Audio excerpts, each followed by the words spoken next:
Hello everyone, कैसे हैं आप सभी। कल मैं आप लोगों को प्रोबेबिलिटी की कुछ बेसिक चीज़ें बताए थे। आज भी उसी के आगे कुछ।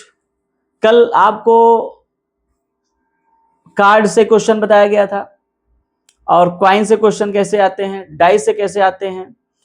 तो आज मैं आपको डबल क्वाइंस और डबल डाइस से क्वेश्चन कैसे आते हैं इस पे मैं आपको बताऊंगा। चैप्टर है प्रोबेबिलिटी, जो कि आपको कल बताया गया था। Class 7th, class 8th, class 10th, इस सब में ये चैप्टर मिलता है आपको।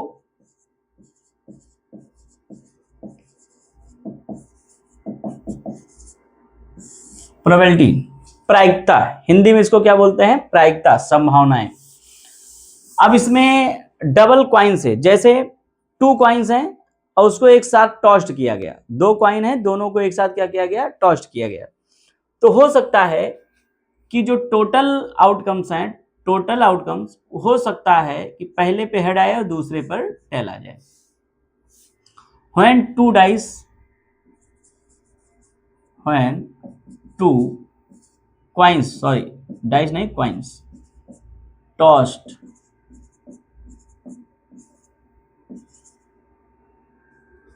टोटल आउटकम्स हो सकता है फर्स्ट पे हेड आए दूसरे पर टेल, या हो सकता है फर्स्ट पे टेल आए दूसरे पर हेड, या दोनों पर टेल आ जाए, या ऐसा भी हो सकता है कि दोनों पर हेड आ जाए।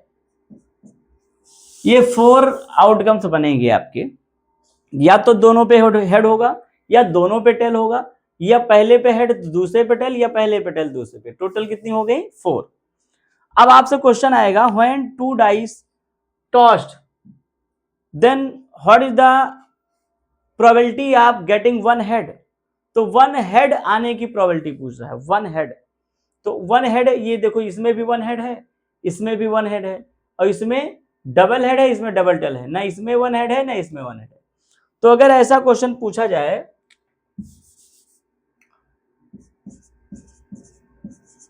Probability of getting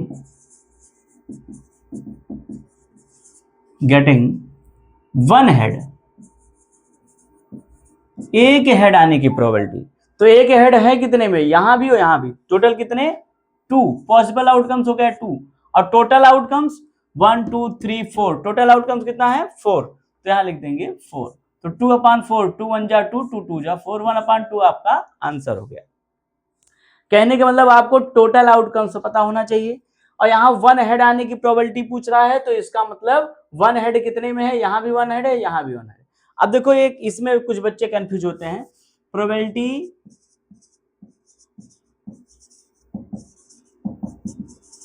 off getting at least 1 head, इन दोनों में क्या डिफरेंस है देखिए। अब वहां भी 1 हेड है, यहां भी 1 हेड है, लेकिन यहां पे एक वर्ड आ गया, at least 1 head. At least 1 head means होता है कम से कम एक हेड। मतलब अगर एक से ज्यादा हेड हो जाएगा तो कोई प्रॉब्लम नहीं, लेकिन कम से कम एक हेड होना चाहिए। तो कम से कम एक हेड का मतलब है कि ये इसमें एक हेड है, ये भी काउंट होगा पॉसिबल आउटकम्स में। 1 हेड यहाँ है, ये भी पॉसिबल आउटकम्स में होगा। यहां एक भी हेड नहीं है, जबकि कह रहा है कम से कम एक हेड होना चाहिए। इसका मतलब ये नहीं काउंट होगा पॉसिबल आउटकम्स में। कम से कम एक हेड, अगर एक से ज्यादा हो गया तो कोई प्रॉब्लम नहीं। यहाँ देखिए 2 हेड हैं, इसका मतलब ये भी पॉसिबल आउटकम्स में होगा, क्योंकि कम से कम एक हेड तो होना ही चाहिए। और यहाँ कितने हेड हैं? 2 हेड। तो एक पॉसिबल आउटकम्स में ये हो गया, एक ये हो गया, एक ये। टोटल पॉसिबल आउटकम्स हो गए आपके 3। तो यहाँ आप लिखेंगे 3 अपान में टोटल आउटकम्स कितने हैं? 4। तो 3/4 आपका आंसर हो गया। At least 1 head. Probability of getting at least 1 tail. तो एट लीस्ट 1 टेल का मतलब कम से कम एक टेल हो। तो एक टेल यहाँ है, एक टेल यहाँ है, और एक टेल कम से कम, मतलब अगर एक से ज्यादा टेल हो गया तो वो भी काउंट होगा, ये भी काउंट हो जाएगा। इसमें भी अगर एट लीस्ट 1 टेल होगा तब भी यही आंसर होगा। 3 पॉसिबल आउटकम्स अपान में टोटल आउटकम्स 4 हो जाएंगे। अब अगर इसमें आ गया मैक्सिमम 2 हेड या 2 टेल, मैक्सिमम, इसका मतलब ज्यादा से ज्यादा 2 हेड हो सकता है, उससे ज्यादा नहीं। इसका मतलब उससे कम वाला भी काउंट होगा, सेम आंसर होगा आपका।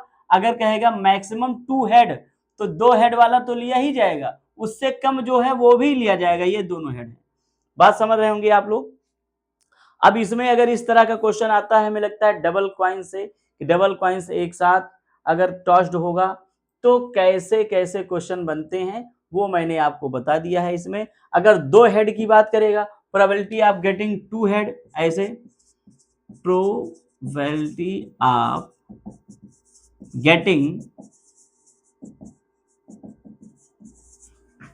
2 हेड या 2 टेल्स। अब 2 हेड, 2 हेड, अब 2 हेड में 2 हेड कितने में है? एक ही, तो पॉसिबल आउटकम्स हो गया 2 हेड वाले में पॉसिबल आउटकम्स हो गया 1 अपॉन टोटल आउटकम्स 1 2 3 4, क्योंकि यहाँ 2 हेड की बात कर रहा, तो 2 हेड केवल एक ही में है, 2 हेड केवल इसी में है, तो 1 अपॉन टोटल आउटकम 1 2 3 4, तो यहाँ पे लिखेंगे 4, 1 अपॉन 4 आपका आंसर। हमें लगता है इस तरह का क्वेश्चन आपको समझ में आया होगा। अब आपको मैं बताता हूं कि अगर डबल डाइस एक साथ टॉस्ड होंगे तो कितने क्वेश्चन और कैसे कैसे क्वेश्चन बनते हैं। ये बहुत ही इंटरेस्टिंग और बहुत ही अच्छा क्वेश्चन है, इसमें बहुत तरह के क्वेश्चन बनते हैं। इसका स्क्रीनशॉट आपको लेना हो ले लीजिए। व्हेन 2 कॉइन्स टॉस्ड सिमिल्टेनियसली, मतलब एक साथ अगर टॉस्ड होंगे तो इस तरह की आपकी प्रोबेबिलिटी बनेगी। ऐसे ही क्वेश्चन कुछ बनते हैं, इसको अगर आप चाहें तो स्क्रीनशॉट लेना चाहें तो ले लीजिए। अब आपको मैं बताऊंगा जब 2 डाइस एक साथ थ्रो होंगे तब कैसे कैसे क्वेश्चन बनते हैं। 2 डाइस का क्वेश्चन,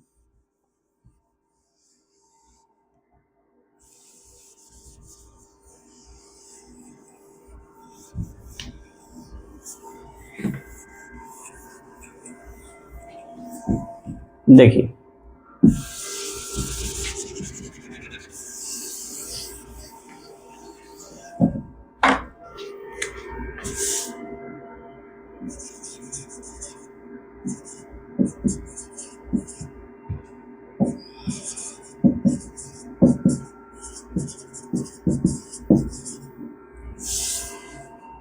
अब जब 2 डाइस टॉस होंगे तो आपको पता है कि हो सकता है कि फर्स्ट पे 1 आ जाए और सेकंड वाले डाइस के टॉप पर भी 1 आ जाए। देखिए जब 2 डाइस टॉस्ड होंगे तो टॉप पर हो सकता है दोनों पर 1 1 आ जाए, पहले डाइस के ऊपर भी 1 आ जाए, दूसरे डाइस के ऊपर भी 1 आ जाए। या ऐसा भी हो सकता है कि पहले डाइस के टॉप पर 1 आए लेकिन दूसरे वाले पे 2 आ जाए। ऐसा भी हो सकता है पहले पे 1 आए दूसरे पर 3 आ जाए, पहले पर 1 दूसरे पर 4 आ जाए। आप लोग समझ रहे होंगे, पहले पर 1 और दूसरे पर 5 आ जाए, पहले पर 1 और दूसरे पर 6। यही हो सकता है, 6 से ज्यादा नहीं होगा क्योंकि 7 डाइस के टॉप पर नहीं, कहीं भी लिखा नहीं होता है। 1 to 6 ही राइट होता है डाइस के फेसेज पर। अब हो सकता है फर्स्ट वाले पे 2 आ जाए और सेकंड पर 1 आ जाए, या ऐसा हो सकता है फर्स्ट पे 2 और सेकंड पर भी 2, 2 और 3 हो सकता है। ये चीज आप अब समझ गए होंगे क्या मैं कह रहा हूं। 2 और 5 होगा, 2 और 6 होगा। इससे बहुत तरह के क्वेश्चन बनते हैं, अभी आप देखेंगे। बहुत ही इंटरेस्टिंग टॉपिक है ये। 3 और 2 हो सकता है, 3 और 3 हो सकता है, 3 और 4 हो सकता है, 3 और 5 हो सकता है, 3 and 6 हो सकता है। 3 तो हो गया, 4 और 1 हो सकता है, या 4 and 2 हो सकता है, यहाँ पर 4 and 3 हो सकता है, या 4 4 हो सकता है, या 4 and 5 हो सकता है, या 4 and 6 हो सकता है। फिर यहाँ पर 5 and 1 हो सकता है, या 5 and 2 हो सकता है, 5 and 3 हो सकता है, 5 and 4 हो सकता है, 5 5 हो सकता है, या 5 and 6 हो सकता है। नेक्स्ट यहाँ पर 6 और 1 हो सकता है, 6 और 2 हो सकता है, 6 और 3 हो सकता है, 6 और 4 हो सकता है, 6 and 5 हो सकता है, 6 और 6। इससे ज़्यादा कुछ नहीं हो सकता है। देखिए पहले मैंने फर्स्ट वाले डाइस के टॉप पर 1 1 1 1 1 ही रखा है और सेकंड वाले को चेंज करते गए। मतलब सेकंड वाले पे हो सकता है 1 हो, या 2 हो, 3 हो, 4 हो, 5 हो, 6 हो। फिर मैंने सेकंड वाले पे 2 2 2 2 ही, फर्स्ट वाले पे 2 2 2 ही रखा, सेकंड वाले को फिर चेंज करते गए 1 2 या 3।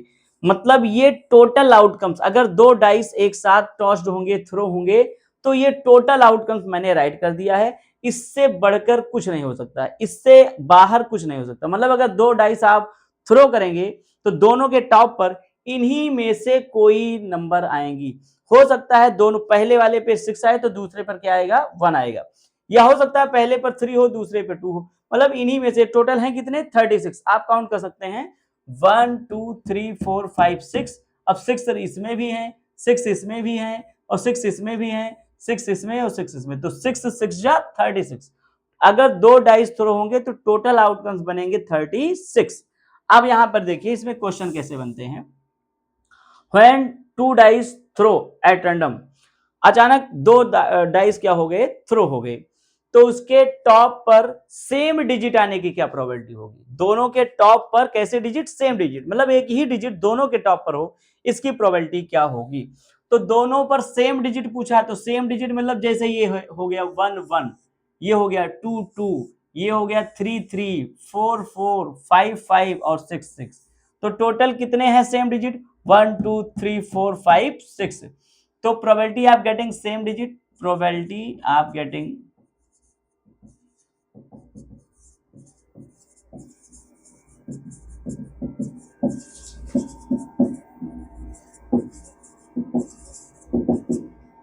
सेम डिजिट, तो सेम डिजिट वाले पॉसिबल आउटकम्स कितने हैं 5, तो यहां आप लिखेंगे 5 अपॉन टोटल आउटकम्स कितने हैं 36। अभी मैंने बताया 2 डाइस थ्रो होंगे टोटल 36। अब ये कैंसिल ही नहीं होगा तो 5 1 36 ही आपका आंसर हो जाएगा same digit. When 2 dice throw, then what is the probability of getting the even number on top both dice।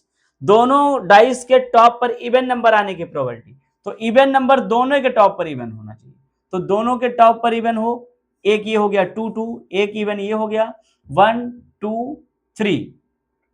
इसमें तो दोनों पे कहीं इवन हो ही नहीं सकता है, क्योंकि इसका पहला लेटर सबका पहला जो डिजिट है सबका क्या है 3 है, तो ये पे इसमें तो दोनों इवन आएंगे नहीं, इसमें केवल 3 हुई।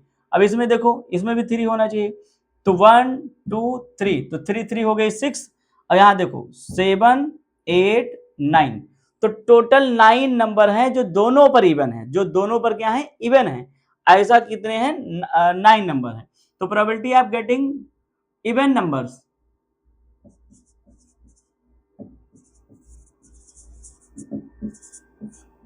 Even numbers on top, top पर इवन नंबर आने की प्रोबेबिलिटी 9 है इवन, और अपान में टोटल 36, 9 1 जा 9, 9 4 जा 36, 1/4 आपका आंसर हो जाएगा इस तरह से। अब इसमें एक सम वाला आता है क्वेश्चन, बहुत तरह के मिसलेनियस क्वेश्चन आते हैं इससे, मैं बता रहा हूं बहुत तरह के क्वेश्चन इससे बनते हैं। जैसे अब ये क्वेश्चन आ गया When 2 dice tossed, जब 2 डाइस क्या हुए थ्रो हो गए या टॉस्ड हो गए, तो दोनों टॉप पर दोनों डिजिट का सम 12 होने की क्या प्रोबेबिलिटी होगी, या 10 होने की क्या प्रोबेबिलिटी होगी, या 5 होने की क्या प्रोबेबिलिटी होगी। तो अगर सम 12 होने की प्रोबेबिलिटी पूछेगा तो आप देखेंगे दोनों डिजिट ऐड करो और 12 हो जाए, ऐसा केवल एक नंबर मिलेगा यहां 6 + 6 12। तो दोनों के टॉप का सम 12 हो, इसकी प्रोबेबिलिटी केवल एक ही ये डिजिट दिख रही होगी आपको यहाँ 6 + 6 12, तो एक है, तो 1 पॉसिबल आउटकम्स अपॉन टोटल 36, 1/36। दोनों के टॉप का सम 10 हो, इसकी क्या प्रोबेबिलिटी होगी, तो 10 यहां देखिए आप 6 + 4 10, 1 यहां हो गया, और 5 + 5 10 2, और 6 + 4 10 ये 3, तो 1 2 3, और कहीं भी दोनों डिजिट सम करोगे तो 10 नहीं होगा, तो यहां हो गया 1 2 3। तो 3 नंबर ऐसी हैं, तो 3 कंडीशन ऐसी बन रही है जिसमें दोनों के टॉप को अगर हम ऐड करते हैं तो उसके डिजिट्स का सम क्या आएगा 10 आएगा, तो यहाँ पे पॉसिबल आउटकम्स में हो जाएगा 3 अपान में टोटल 36, तो 3/36 आप कैंसिल करेंगे सिंप्लीफाई करेंगे, तो 3 1 जा 3, और 36 को 3 से कैंसिल करोगे 12, तो 1/12 आपका आंसर होगा। इस तरह से अभी इससे बहुत सारे क्वेश्चन बनते हैं, इसमें से आप समझ लीजिए कि जितना क्वेश्चन बनाया जा सकता है वो इस तरह से लगभग होता है। आप इसको देखेंगे तो इसमें से लगभग बहुत ही इंटरेस्टिंग भी होता है ये जो प्रोबेबिलिटी है, क्योंकि बहुत छोटा चैप्टर होता है, और इसमें जैसे कार्ड्स हो गया और डबल डाइस हो गया, डबल क्वाइंस हो गया, या क्वाइंस सिंपल भी हो गया, इस तरह के क्वेश्चन बनते हैं। बाकी तो सिंपल क्वेश्चन आप जानते हैं, जैसे एक बैग में ब्लू पेन्स हैं, कुछ ब्लैक पेन्स हैं, इसके क्वेश्चन भी मैं आपको करवाऊंगा। अब ये हो गया इसका बेसिक एक चीज और आता है, उसको भी देख लीजिए आप लोग। जैसे एक फार्मूला है बहुत छोटा सा, 1-2 नंबर में फिर पूछा जाता है ये। जैसे अगर किसी चीज का प्रोबेबिलिटी ऑफ इवेंट्स आपको पता है और probability of not events, probability of not events, probability of not events, P E और पीई नॉट पीई, ये दोनों का सम 1 होता है। जैसे ये क्या है मैं बता रहा हूं अभी आपको, इसको नोट कर लीजिएगा। ये क्या है, जैसे कोई इवेंट्स है, मैं कह दूं कि कल जो है इस घटना के घटित होने की जो प्रोबेबिलिटी है वो 1/3 है। तो प्रोबेबिलिटी इस घटना के ना घटित होने की क्या प्रोबेबिलिटी होगी? तो अगर घटित होने की प्रोबेबिलिटी 1/3 है, तो ना होने की प्रोबेबिलिटी अगर आपको देखना है तो उसको 1 में से क्या कर दो, माइनस, क्योंकि घटना के घटित होने की और प्लस ना होने की दोनों का सम होता है क्या, 1। तो इसका मतलब क्या हो गया कि अगर आपको पीई दिया हो, मतलब घटित होने की प्रोबेबिलिटी, तो उसको अगर ना होने की फाइंड करना हो तो 1 में से माइनस करो, क्योंकि इधर प्लस है इधर आएगा, ट्रांसफर होगा तो माइनस। अगर ना होने की प्रोबेबिलिटी गिवन है, आपको होने की प्रोबेबिलिटी पूछ रहा है, तो ये प्लस है, ये उधर ट्रांसफर होगा, क्या होगा, माइनस होगा 1 में से। मतलब किसी भी घटना के घटित होने की प्रोबेबिलिटी गिवन होगी और ना होने की पूछ रहा होगा, तो आप क्या करोगे, 1 में से माइनस करोगे।